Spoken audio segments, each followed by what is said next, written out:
Prospero, planet of the sorcerers. Any minute now, my brother Leman Russ and his space wolves will be making planetfall to mete out the righteous justice of my father, the Emperor. Because I may have made a mistake, I think. I'm not sure. In any case, I've shrouded the planet from all communication so that my thousand sons will never know what fate is actually about to befall them. It's just better that they don't. And personally, I don't see any other way this scenario could pan out. I'm actually the good guy.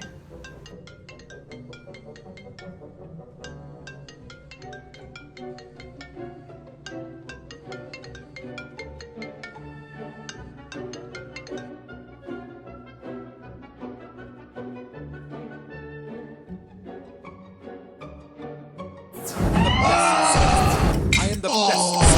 I am the best swordsman. Ha! I am the best swordsman. Blessings of the Dark Gods upon you, legionaries, and welcome to another episode of the Best Swordsman series. Today we have spoiler specials for you, our very first glimpse at the Thousand Sons of Prospero. Oh, Prospero. Mistakes were made, or were they? I'm very excited to showcase this Legion. They've got a very, very cool, unique mechanic, and I think are going to come out in style. So buckle up, enjoy, and smell the winds of change. What better way to kick off the Thousand Sons than with the legend who turned them all to dust-filled suits of ceramite? I love Isaac Araman. He's got a lot going for him in 30k, and he's got a lot going for him in 40k. One of these days, I tell you, one of these days, the Black Library is going to get what for, and we are going to get some righteous sorcery. I can feel it.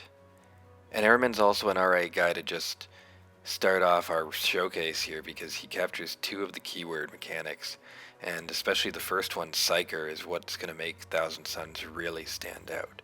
So let's take a look at Psyker. Let's see what that does. Gain X psychic energy at the start of your turn. Psychic energy is a separate energy pool only usable by warlords who are psychic. Not a psyker? Don't worry about it. The pool will start at 0 and only changes when you generate psychic energy from the psyker keyword and when you spend psychic energy to use abilities or play tactics. More on that later.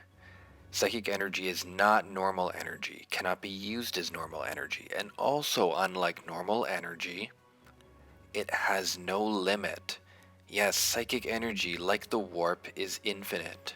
And one of the key challenges of playing Thousand Sons is going to be how you manage that psychic energy pool, whether you want to be spending your psychic energy in the short term to control a board, or whether you want to be building up your psychic energy into a powerful crescendo and killing blow.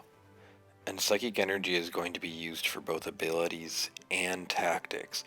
Araman's case here, that funky purple symbol next to his ability keywords, that's a symbol saying this ability requires 2 psychic energy. In Araman's case here, he gives precognition, the other Thousand Sons keyword, to a friendly troop until the next turn. And precognition is really just preventing that unit from being attacked. That unit can still be the target of enemy tactics and abilities, but it just cannot be attacked.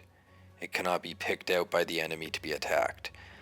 Becomes a real dilemma for the enemy when you have a frontliner with precognition, because now the only unit in many cases that your enemy will be eligible to target with their attacks can now not be targeted by attacks. Ouch. And Araman's ability allows him to act again afterwards, so in theory, using psychic energy, Araman on turn 1 could use his precognition ability and still have 2 regular energy up to do whatever he pleases with other cards. He could also wait a turn, let's say, and on turn 2 would have generated a total of 4 psychic energy, in which case he could then use precognition twice. Okay, so we've done some Psyker mathematics. We know how Psyker works. Welcome to Tiska, the City of Light. Give Psyker 1 to your warlord. This means that in Araman's case, Araman will become Psyker 3. So this is an augmentation on existing Psychers as is.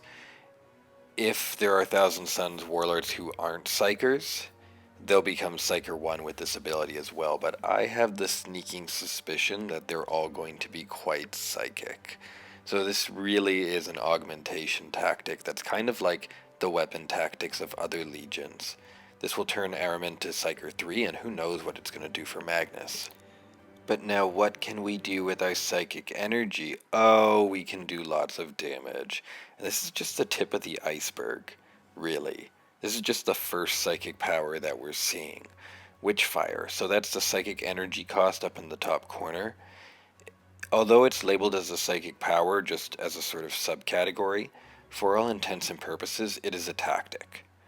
So anything that will affect a tactic's energy cost or affect the way a tactic could be played, for example, and I guess I'm mostly thinking of shield generator and learning a Hydra, orbital combat, for example, all of those things will affect Witchfire, just in terms of its psychic energy cost.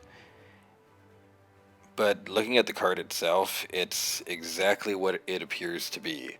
For 4 psychic energy, you're dealing 3 to 5 damage to a single unit of your choice. Bear in mind that on a turn that you're spending the psychic energy to do this, you also have regular energy up to perform other actions. So this is some of the biggest energy manipulation that we've seen in a Legion for some time now. And it promises to be very, very interesting, especially if we see these psychic powers ratchet up in strength. I'm thinking of massive, massive rituals that cost reckoning level psychic powers here. Is it possible? There's only one way to find out, and I can't wait to see what the other spoilers have in store for us. My head's spinning with the possibilities of some really, really massive and truly powerful psychic powers. And I think the big game changers are going to be the ability to pretty much have massively imbalanced turns of big energy manipulation using powerful psychic powers like this. It promises to be a lot of fun and a very challenging playstyle both for and against. Thank you for joining. And remember, wherever you're fighting, wherever you are, anywhere in the galaxy, the Chaos Gods see you, and they love you. Well, that's another slash on my face. Thanks for tuning into the Best Swordsman series. Catch you on the ladder. Tomorrow you can celebrate the Skulls for the Skull Throne event on the GW Live channel. In the morning, I've got a 2-hour live stream going where I'm going to feature the Angron Alt Art deck, which is frackin' beautiful. And I'm also, in honor of the Chaos Gods, going to be running Ingathel a little bit along with the new Demons and try something competitive on the ladder with the Demons if we can.